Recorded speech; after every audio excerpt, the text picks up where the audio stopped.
সর্বশেষ যে ব্যক্তি জাহান্নাম থেকে মুক্তি লাভ করবে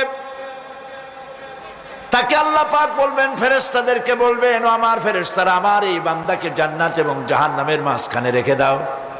জান্নাত এবং জাহান্নামের মাঝখানে লোকটি যখন থাকার জায়গা পাবে, সে জান্নাতের দিকে তাকায়া দেখবে আর কাঁদতে থাকবে।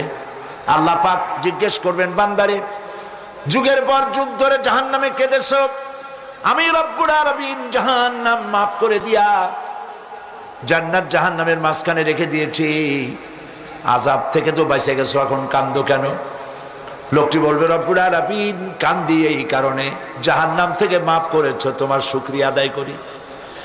জান্নাত তো আমার কপালে নাই, কিসমতে নাই, কিন্তু জান্নাত আমি এখান থেকে দেখতে পাচ্ছি, জান্নাতের সুঘ্রাণ আমার নাকে আসতেছে, কপালে নাই যাওয়ার।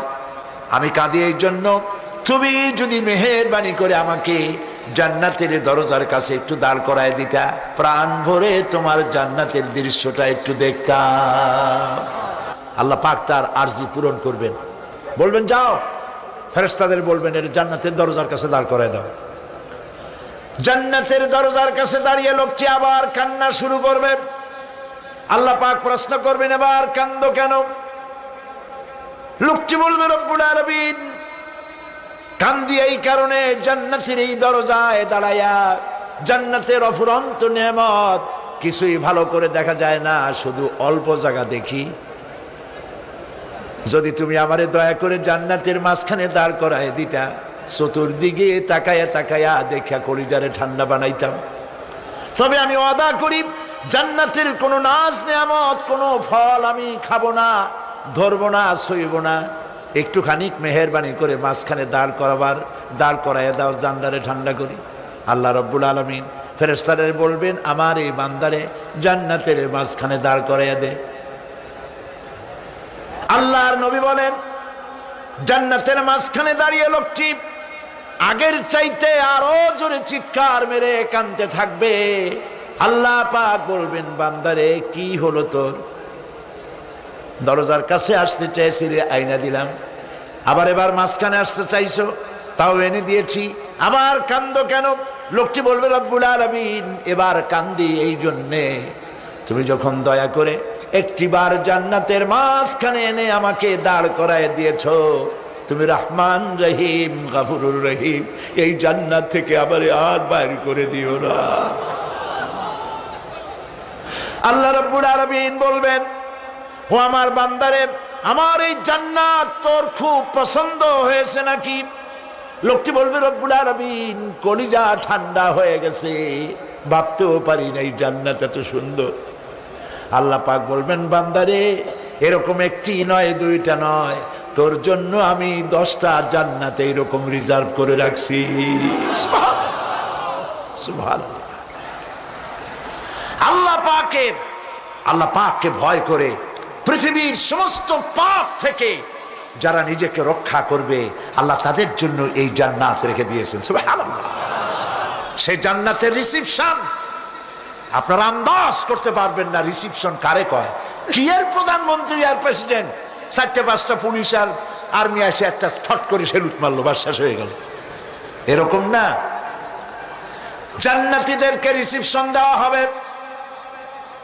জান্নাতীরা যখন আল্লাহর হুকুমে জান্নাতের দিকে যেতে লাগবে, আর যখন জান্নাতের কাছে চলে যাবে, আল্লাহ রাব্বুল আলামিন শোনায় দিচ্ছেন, হাত্তা ইযা জাউহা ফুতিহাত আবওয়াবুহা ওয়া ক্বালা লাহুম খাযানাতুহা সালামুন আলাইকুম তিবতুম ফাদখুলুহা খালিদিন।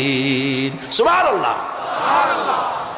জান্নাতীরা যখন জান্নাতে প্রবেশ করার দরজার মুখোমুখি হবে, দ্বার রক্ষীগণ তখন বলবে, সালামুন আলাইকুম, আল্লাহর শান্তি তোমাদের উপরে বর্ষিত হোক। সুবহানাল্লাহ। দুনিয়ার টাটকা টাটকা সুখগুলি 2 পা দিয়ে ঠেলে দিয়েছো, টাটকা সুখগুলি গ্রহণ করো নাই, হারাম খাও নাই, আল্লাহর দ্বীন কায়েমের জন্য রক্ত দিয়েছো, জীবন দিয়েছো, কষ্ট করেছো, আল্লাহকে ভয় করেছো, আমাদের সালাম গ্রহণ করো, জান্নাতের মধ্যে ঢুকে যাও চিরকালের জন্য। সুবহানাল্লাহ। আর বাইর হওয়া লাগবে না, চিরকাল এই জান্নাতের মধ্যে তোমরা বসবাস করতে পারবে, আল্লাহ রাব্বুল আলামিনের ফেরেশতারা বলে দিবেন। জান্নাতের মধ্যে আল্লাহ পাক হুরদের সঙ্গে জান্নাতীদের বিয়ের ব্যবস্থা করে দিবেন। কোরআনে কারিমে আল্লাহ পাক বলেন, মুত্তাকিইনা আলা সুরুজিম মাসফুফাতিন ওয়া যাওয়াজনাহুম বিহুরিন ঈন। সামনাসামনি ভাবে সাজানো সারি সারি আসন সমূহের উপর তারা ঠেস লাগায় বসে থাকবে, আর আল্লাহ রাব্বুল আলামিন হুরদের সাথে জান্নাতীদের বিয়ের ব্যবস্থা করে দিবেন। যেসব হুরের সঙ্গে বিয়ে হবে তাদের আল্লাহ পাক বিবরণ দিচ্ছেন কি রকম হবে তারা। লাম ইয়াতমিসহুন্না ইনসুন ওয়ালা জান। এর পূর্বে জিন এবং ইনসান এদেরকে কেউ স্পর্শ করে নাই। কি রকম তারা? কাআন্নাহুন্নাল ইয়াকুতু ওয়াল মারজান। যেমন ঝিনুকের ভিতরে মণিমুক্তা থাকে, এইভাবে আল্লাহ পাক তাদেরকে পবিত্র করে রেখে দিয়েছেন। আমার প্রিয় ভাইরা, আল্লাহ রাব্বুল আলামিন কোরআনে কারীমের ভিতরে বলেছেন, ফাবিআইয়ি আলা'i রাব্বিকুমা তুকাযযিবান।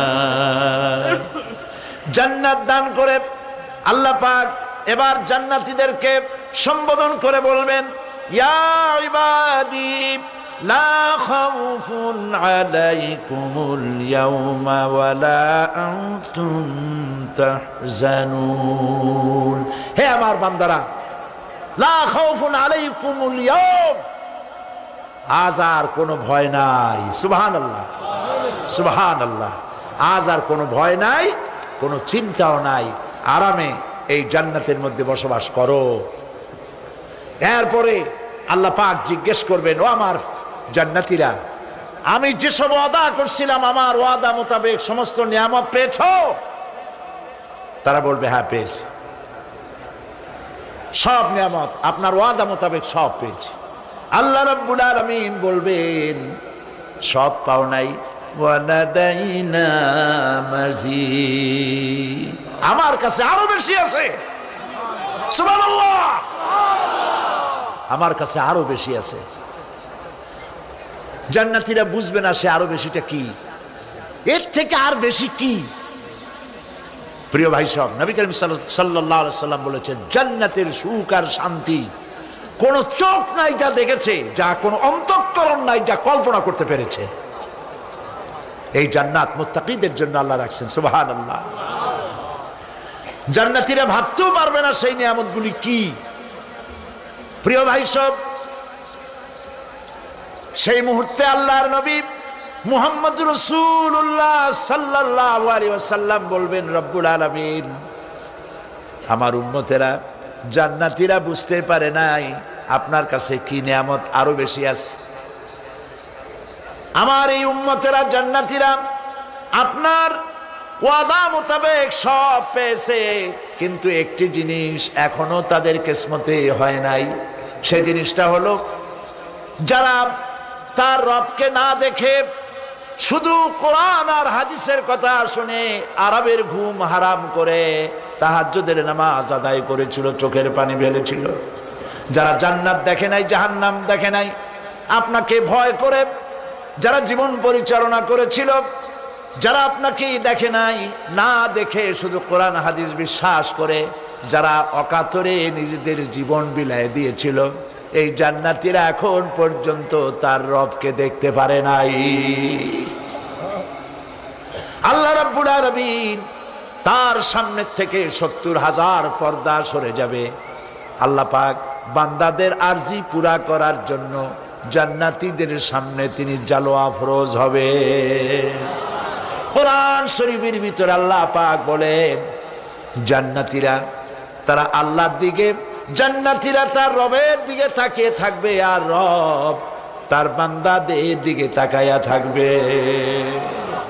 প্রাণ ভরে জান্নাতীরা রবকে দেখবে, সুবহানাল্লাহ, আল্লাহ পাককে দেখবে। প্রাণ খুলে আজ দোয়া করি রব্বুল আলামিন, জান্নাতের যেই পরিবেশে যেই জায়গায় তুমি দয়া করে তোমার গোলামদেরকে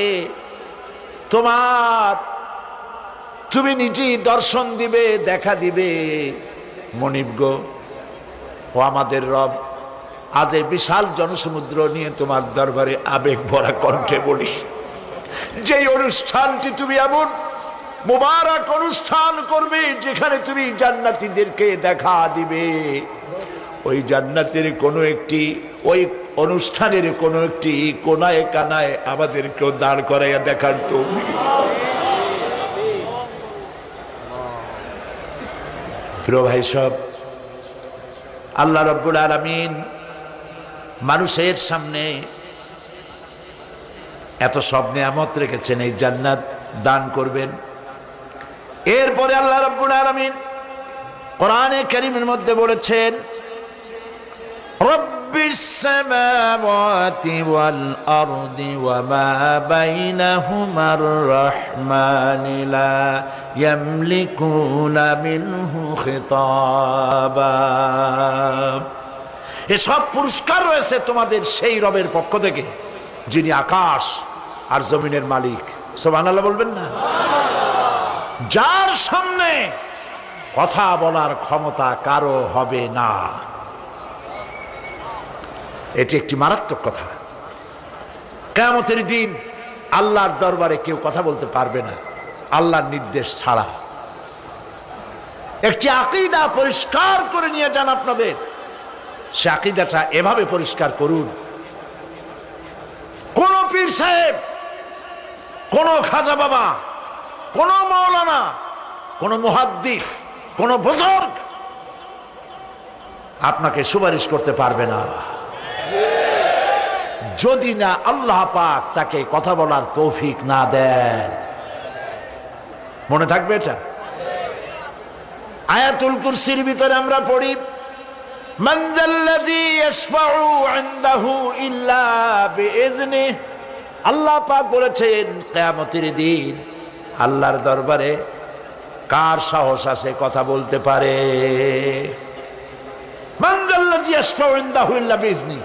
আল্লাহর অর্ডার ছাড়া, হুকুম ছাড়া আল্লাহর সামনে কথা বলার সেদিন কেউ থাকবে না। সুবহানাল্লাহ। কেউ কথা বলতে পারবে না। সুপারিশ করতে হবে আল্লাহ যারে বলেন তুমি করো, অমুকের জন্য করো, সেই ব্যক্তি শুধু তার জন্যই করতে পারবে, আর কেউ কথা বলতে পারবে না। সেই কঠিন হাসরের ময়দান, যেদিন শুধুমাত্র আল্লাহ পাক কথা বলবেন, আর যারে বলতে বলবেন সেই কেবলমাত্র বলতে পারবে।